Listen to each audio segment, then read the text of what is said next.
চুয়াডাঙ্গা সীমান্তে অবৈধ পুশিন ঠেকাতে বিজিবির তৎপরতার মধ্যেই আবারও ভারতের অভ্যন্তর থেকে ৫ জনকে বাংলাদেশে ঢুকিয়ে দেওয়ার অভিযোগ উঠেছে। এই ঘটনায় এক ভারতীয় নাগরিক ও এক শিশুসহ ৫ জন এবং ২ দালালকে আটক করেছে স্থানীয় জনতা। পরে তাদের জীবননগর থানা পুলিশের কাছে সোপর্দ করা হয়। চুয়াডাঙ্গা জীবননগর সীমান্ত থেকে সবশেষ তথ্য জানিয়েছেন প্রতিনিধি মোহাম্মদ মিঠুন। সারা দেশের নয়, চুয়াডাঙ্গা জীবননগর সীমান্তও কিন্তু বিজিবির কঠোর নিরাপত্তা এবং তৎপর আছে। গত সপ্তাহে বিজিবির পক্ষ থেকে যে টহলদার ছিল সীমান্তবর্তী এলাকায়, ভারতের সীমান্তরক্ষী বাহিনী সদস্যরা বাংলাদেশে ৩ জনকে অনুপ্রবেশের চেষ্টা করে। বিজিবির পক্ষ থেকে সেটা প্রতিহত করা হয়।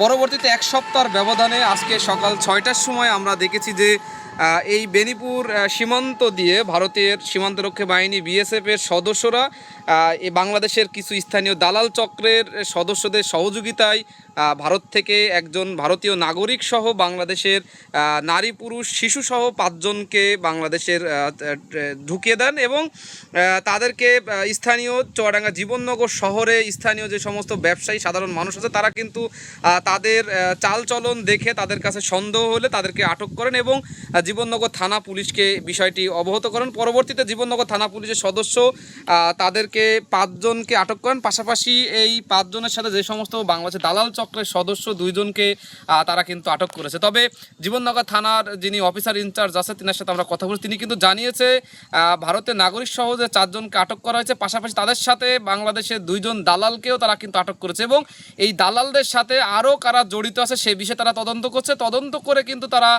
পদক্ষেপ নিবে বলে জানিয়েছে। পাশাপাশি যাদেরকে আটক করেছে তাদেরকেও আইনের আওতায় নিয়ে বিচার হবে বলে তিনি কিন্তু আমাদেরকে জানিয়েছে। আসলে সব মিলে এই ছিল আমার কাছ থেকে চুয়াডাঙ্গার জীবননগর সীমান্তের সর্বশেষ তথ্য।